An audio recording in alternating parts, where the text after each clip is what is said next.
আসসালামু আলাইকুম সবাইকে। আশা করি সবাই ভালো আছো। আমি মোহাম্মদ রায়হান পারভেজ। আমি আজকে পড়াবো কেমিস্ট্রির প্রথম পত্রের দ্বিতীয় অধ্যায় গুণগত রসায়ন। তো এই টপিকের প্রথমটা হচ্ছে আমাদের পরমাণুর মডেল। এই পরমাণুর মডেল নিয়ে আমরা জানি অনেকেই কাজ করেছি। আমরা ক্লাস 8-এ পড়েছি, 9-এ পড়েছি, 10-এ পড়েছি। তো এখানে কাজ করেছে হচ্ছে আমাদের বিজ্ঞানীর ভিতরে ডেমোক্রিটাস, প্লাটিপাস এবং কনাদ। আপনারা বুঝতে পারবেন যে প্লাটিপাস এবং কনাদ হচ্ছে প্লাটিপাস এবং ডেমোক্রিটাস হচ্ছে গ্রিক বিজ্ঞানী। সেক্ষেত্রে কনাদের নাম শুনে বুঝতেছেন ইনি হচ্ছেন ভারতীয় বিজ্ঞানী। তো ওনারা কাজ করার পরে জন ডাল্টনীয় মতবাদ নিয়ে আসেন ইলেকট্রন প্রোটন নিয়ে।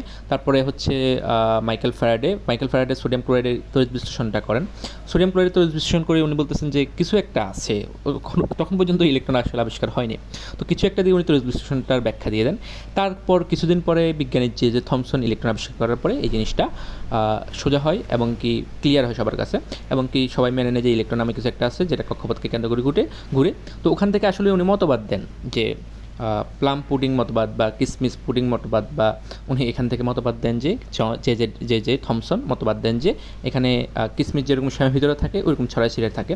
তো আমরা যদি এই অধ্যায়টা ভালো হতে চাই, প্রো হতে চাই, যে ছেলেটা দেখতেছেন আপনি 40/100 ভিতরে, এরকম না হয় জেদ ধরতে হবে আমাকে, জেদ ধরে আমাকে কাজ করতে হবে, কাজ করে 99 পেতে হবে 100 ভিতরে। তো এইটার জন্য আমি মোহাম্মদ রায়হান পারভেজ তোমাদের সাথে আছি, তোমাদের এই জিনিসটা সোজা করে দেওয়ার জন্য।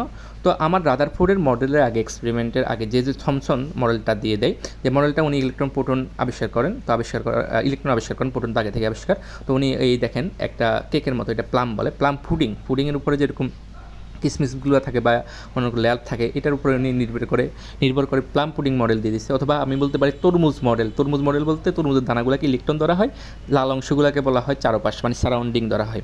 তো এই জিনিসটাও আসলে সুন্দর একটা মডেল ছিল। আসলে এটা ফেল টু এক্সপ্লেন, উনি আসলে এটার সঠিক ব্যাখ্যা দিতে পারে নাই। তো সঠিক ব্যাখ্যা দিতে না পারার কারণে তারপরে আমাদের অন্যান্য বিজ্ঞানীরা যারা আছে, সায়েন্টিস্ট যারা আছে, তারা ব্যাখ্যা দেওয়া শুরু করলো। যেমন দেখুন যে পরবর্তীতে আমাদের এই মডেলটা, চিত্রের যে মডেলটা আছে, এই মডেলটা আসলে একদিনে তো হয়নি। আপনি দেখুন কোথায় অণু, কোথায় পরমাণু, ওখান থেকে জন ডাল্টন থেকে আসলে ইলেকট্রন প্রোটন নিউটন দিয়ে, তারপর হচ্ছে মাইকেল ফ্যারাডের পরীক্ষা, কিছু একটা সেটা জানে না। তো যে থমসন ইলেকট্রন আবিষ্কার করছে এই ক্যাথোড রে টিউবের মাধ্যমে, সিআরটি, আমরা এটাকে সিআরটি টেস্টও বলতে পারি। সিআরটি টেস্ট একটা যুগান্তকারী টেস্ট। তো এক প্রান্তে নেগেটিভ চার্জে ব্যাটারি নেগেটিভ প্রান্ত যুক্ত করা হয়েছে, আরেক প্রান্তে পজিটিভ প্রান্ত যুক্ত করা হয়েছে। আমরা একটু পরীক্ষাটা দেখি। তো নেগেটিভ প্রান্ত থেকে ভ্যাকুম পাম্প, মাঝখানে শুধু গ্যাস আছে, লো মিলিমিটার এজি, অর্থাৎ বায়ুমণ্ডলীয় চাপ কমে এবং হাই ভোল্টেজে কী করতেছে দেখেন, এখানে 0.001 মিলিমিটার এজি, অর্থাৎ লো আপনার বায়ুমণ্ডলীয় চাপ, কিন্তু হাই ভোল্টেজ দিতে হবে। এখানে দেখেন হাই ভোল্টেজ কত, 10,000 থেকে 20,000 কিলো ভোল্ট। আপনি 20,000 ভোল্ট আপনার বিদ্যুৎ প্রেরণ করা হচ্ছে মাইনাস প্রান্ত থেকে প্লাস প্রান্তে। তো প্রথমে তো তিনি ক্যাথোড টিউবের মাধ্যমে দেখতেছেন রে মাইনাস থেকে প্লাসের দিকে যাচ্ছে। হ্যাঁ, ভালো, এটা উনি দেখতেছেন। এই পর্যায়ে তুমি দেখলেন যে হ্যাঁ, মাইনাস থেকে প্লাসের দিকে যাচ্ছে, কারণ মাইনাস প্রান্তর রে প্লাস প্রান্তের দিকে যাবে, ক্যাথোড অ্যানোডের দিকে যাবে। এটা একটা উনি যুগান্তকারী একটা পরীক্ষা করলেন। তারপর উনি একটা পাত দিলেন। পাত দেওয়ার পরে দেখলেন যে এই রশ্মিটা যেতে পারতেছে না, এই রশ্মির ছায়াটা পড়তেছে, অর্থাৎ আলোকীয় যে রের কারণে ওটার ছায়া পড়তেছে, অর্থাৎ এই পাতের। কিছুক্ষণ পরে উনি দেখলো যে এটা আবার সোজাসুজি যায়, মানে এটা কিন্তু বাঁকতেছে না রেটা। কিছুক্ষণ পরে একটা রে দিল, একটা পাখা দিল, পাখাটা সোজাসুজি ওর উপরে আছড়ে পড়লো, এবং এই রে এর কাইনেটিক এনার্জির কারণে এই পাখাটা ঘুরতে থাকলো। দেখুন কয়টা পরীক্ষা করতেছে উনি। তারপরে উনি এখানে একটা অ্যানোড প্রান্ত দিল কাছাকাছি, অর্থাৎ দেখেন এখানে টিউবের মাঝখান দিয়ে একটা প্লাস প্রান্ত দিয়েছিল। তাহলে কি ক্যাথোড রেটা কোথায় যাবে? প্লাস প্রান্তের দিকে যাবে। ওইদিকেও প্লাস আছে, বাট ওইটা একটু দূরে, কাছেরটার দিকে বেঁকে গেল। অর্থাৎ ইলেকট্রিক ফিল্ডের কারণে ক্যাথোড রে বেঁকে গেল, ইলেকট্রিক ফিল্ডে কাজ করে। কিছুক্ষণ পরে উনি ম্যাগনেটিক ফিল্ড অর্থাৎ চুম্বক দিল, চুম্বকের কারণে ওটা বেঁকে গেল। তাহলে দুইটা জিনিস দেখলো, ইলেকট্রিক ফিল্ডের কারণেও বস্তুটা রেটা বেঁকে গেল ওই দিকে, এবং চুম্বকের কারণেও রেটা বেঁকে গেল। তো এখান থেকে আসলে উনি মেনলি যে থমসন উনি ইলেকট্রনটা আবিষ্কার করে ফেলে ভর তরঙ্গ ক্রিয়ার সূত্রের মাধ্যমে। তো আসলে এখান থেকে উনি এই প্লাম পুডিং মডেলটা দিয়ে দেন। এই সূত্রতে অনেক যুগান্তকারী ব্যাখ্যা আছে, এবং আপনার টেলিভিশন, রেডিও, তারপরে হচ্ছে অন্যান্য যে রাডার আছে, ওগুলো এই সূত্রের মাধ্যমে কাজ করে। ক্যাথোড রে টিউব সূত্র না, এটা থিওরির উপর ভিত্তি করে কাজ করে। কিন্তু আসলে ওনার এই থিওরিটা তো আসলে আপনারা বুঝতেছেন যে তরমুজ মডেল বা প্লাম পুডিং মডেলটা আসলে ভুল ছিল। তারপরে বিজ্ঞানী আর্নেস্ট রাদারফোর্ড আসছে, আসার পরে এটাকে একটু চেঞ্জ করে দিয়েছে, কাটে দেওয়ার পরে আর্নেস্ট রাদারফোর্ড কাজ করা শুরু করলো। আপনারা জানেন, ক্লাস 9-10-এ পড়েছেন। হিলিয়াম অর্থাৎ আলফা কণা টেস্ট পরীক্ষাটা করলো স্বর্ণের ফুয়েলের উপরে, স্বর্ণের পাত। ফয়েল পেপার বা পাতলা একটা স্বর্ণের পাতের উপরে। তারপর উনি সোলার মডেল বা নিউক্লিয়ার মডেল দান করে এটার উপরে। এখন দেখুন, প্রথম হচ্ছে আলফা কণা। আমরা প্রথমে হচ্ছে আলফা কণা নিয়ে কাজ করব। দেখেন এখানে একটা অ্যানিমেশনের মাধ্যমে দেখাচ্ছে আলফা কণা আলফা রশ্মি বিচ্ছুরিত হচ্ছে। এটা হচ্ছে লেড ব্লক করে রাখছে যেন এটা বিচ্ছুরিত না হতে পারে, এটা ব্লক করা যায় যেন আলফা কণা বিচ্ছুরিত হতে না পারে। আলফা কণাটা কি আসলে? আলফা কণাটা হলো দ্বিধনাত্মক হিলিয়াম নিউক্লিয়াসকে আলফা কণা বলে, যা আমাদের বইতে আছে। আসলে জিনিসটা এটা না, জিনিসটা হলো যারই 2টা প্রোটন আছে 2টা নিউট্রন আছে সেই আলফা কণা বা সেই আলফা কণা বিচ্ছুরিত করবে। অর্থাৎ শুধু এখানে দ্বিধনাত্মক হিলিয়াম নিউক্লিয়াস মানে হচ্ছে তার 2টা প্রোটন 2টা নিউট্রন আছে, 2টা ইলেকট্রন তো চলে গেছে, ধনাত্মক আয়নে পরিণত হয়েছে, এই জিনিসটা বোঝায়। আসলে জিনিসটা এটা না, জিনিসটা হচ্ছে যার 2টা প্রোটন আছে 2টা নিউট্রন আছে তাকে আলফা কণা বলা হবে। এই দেখেন একটা পাতলা শিট গোল্ড ফয়েল পায় হচ্ছে 210 ন্যানোমিটার, খুবই পাতলা। তো এটার ভিতরে কী আছে? অবশ্যই এটার ভিতরে অ্যাটম অণু আছে, পরমাণু আছে। তো এটার পরমাণুটার উপর টেস্ট করবে। এখন দেখুন আলফা রশ্মি আছে, দেখেন লিড ব্লক থেকে খোলা হলো। খোলার পরে এখানে একটা ছিদ্র দিচ্ছে, স্লিট, 2টা দিচ্ছে, একটা স্লিট মানে ছিদ্র দিচ্ছে। ছিদ্রটা দেওয়া হচ্ছে কারণ হচ্ছে আলফা কণা যেন সরাসরি ফয়েল পেপারের উপরে সোজাসুজি পড়তে পারে। দেখতেছেন পড়তেছে, সোজাসুজি পড়লো আপনার গোল্ড ফয়েলের উপরে। বিস্তারিত একটু দেখুন আপনারা, আশা করি জিনিসটা আপনাদের কাছে আজকে ক্লিয়ার হয়ে যাবে, যেহেতু অ্যানিমেশন ভিডিওই দেখাচ্ছি আপনাদেরকে।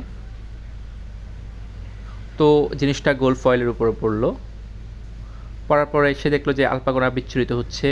বেশিরভাগ আলফা কণাই হচ্ছে সোজাসুজি যাচ্ছে, কিছু কিছু পরিমাণ সামান্য কিছু কোণে, অর্থাৎ ছোটো ছোটো কোণে এদিক ছড়াচ্ছে, আবার ওই দিকেও যাচ্ছে খুব সামান্য পরিমাণ। মানে আপনার দেখতেছেন আলফা কণাগুলো কোন দিকে যাচ্ছে, বেশিরভাগগুলো সোজাসুজি যাচ্ছে সামান্য কোণে, আর কিছু কিছু ছড়াচ্ছে সামান্য কিছু।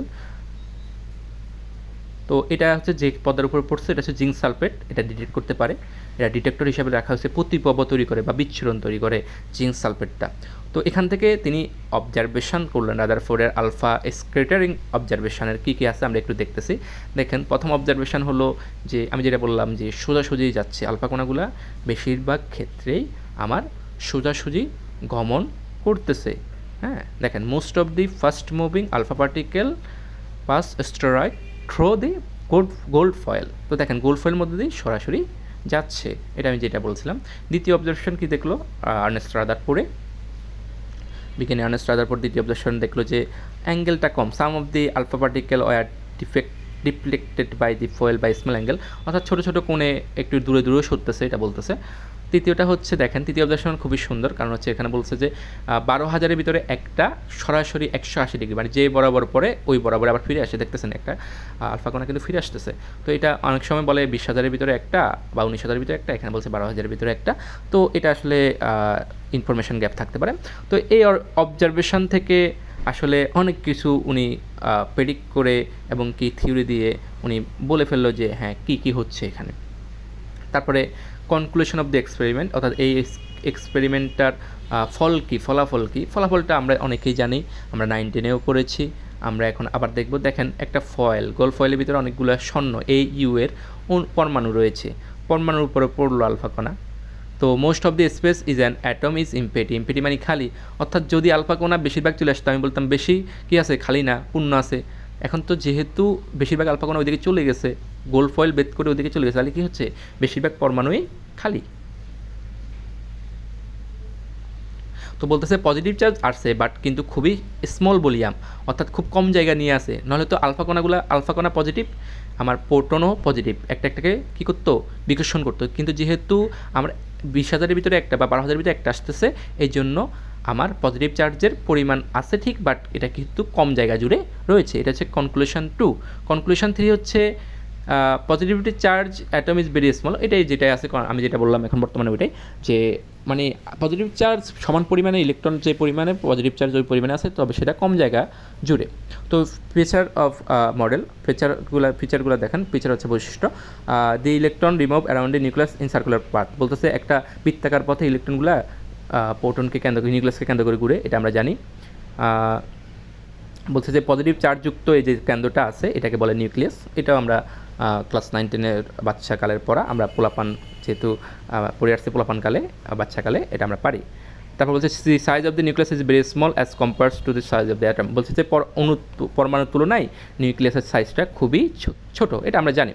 তো Bohr model of the atom, তো নিলস বোর 1915 সালের দিকে এই রাদারফোর্ডের মডেলটা দেখলো, দেখার পরে বললো যে ভাইয়া এভাবে তো, বা স্যার এভাবে তো আসলে হচ্ছে না, আপনার মডেলে কিছু আসলে ভুল আছে। তো রাদারফোর্ড গরম হয়ে গেলো যে কী ভুল আছে, তুই আমার ছাত্র বা আমার শিষ্য, তুই এভাবে আমাকে ভুল ধরতে পারস। তুই বলছিস দেখেন আপনি সোলার মডেল দিলেন বা নিউক্লিয়ার মডেল দিলেন, কিন্তু আসলে এখানে কিছু ঝামেলা আছে যা আসলে আপনি ব্যাখ্যা করেন নাই। তো সে আসলে অনেক গরম হয়ে গেছে, তার ব্যাখ্যাটা শুনে নাই। তো রাদারফোর্ড মডেলে উনি যেটা অনেক, তবে রাদারফোর্ড আমি মনে করবো অনেক যুগান্তকারী একটা দিচ্ছে, কাজ করছে ইলেকট্রন, নিউক্লিয়াস এবং কি অ্যাক্সেলারেশন নিউটনের, এগুলোর উপরে অনেক ধারণা দিছে। তো যাই হোক, ওনার সমস্যাটা কি, সমস্যা হচ্ছে আমার ম্যাক্সওয়েলের যে তত্ত্বটা, এটা কিন্তু রাদারফোর্ড ব্যাখ্যা করে নাই। তো রাদারফোর্ডের মতোই, ম্যাক্সওয়েলের মতোই কী হলো, আমার এই ইলেকট্রন ঘুরতে থাকবে এবং কি এনার্জি বিচ্ছুরিত করতে থাকবে, শক্তি বিচ্ছুরিত করতে থাকবে এবং কি লস এনার্জি হবে। এনার্জি হতে হতে এক সময় না এক সময় ইলেকট্রন কেন্দ্রে পতিত হবে, অর্থাৎ পরমাণুটার কোনো অস্তিত্ব থাকবে না, আনস্টেবল অ্যাটম বা পরমাণুতে পরিণত হবে এবং নো ম্যাটার এক্সিস্ট, অর্থাৎ কোনো বস্তু তাহলে কী হবে না, বাস্তবে থাকার কথা না। কিন্তু আসলে তো এরকম দেখা যাচ্ছে না, আমার পরমাণু স্টেবল, ইলেকট্রনগুলাই ঘুরতেছে ঠিকমতো, তারপরে হচ্ছে কেন্দ্র ঠিক আছে, কেন্দ্র পরিচিত হচ্ছে না। তাহলে এই জিনিসটা হচ্ছে ওনার বড় ধরনের সমস্যা। আমরা অন্য কিছু জানি যে আমার ওই কী জানি যে সৌরজ মডেলের সাথে তুলনা করছে, কক্ষপথ নিয়ে কথা বলেন, এগুলো হচ্ছে সিম্পল কথাবার্তা, কিন্তু মেন কথা হচ্ছে এটা ম্যাক্সওয়েলের তত্ত্বের কোনো ধারণা উনি দিতে পারে নাই।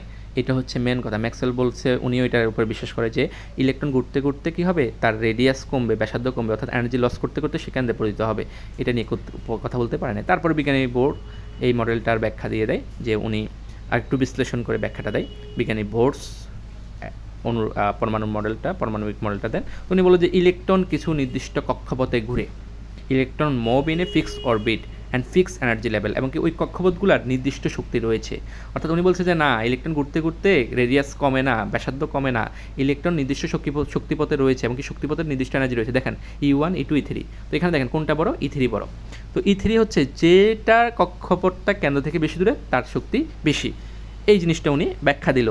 কে দিল ব্যাখ্যা? বিজ্ঞানী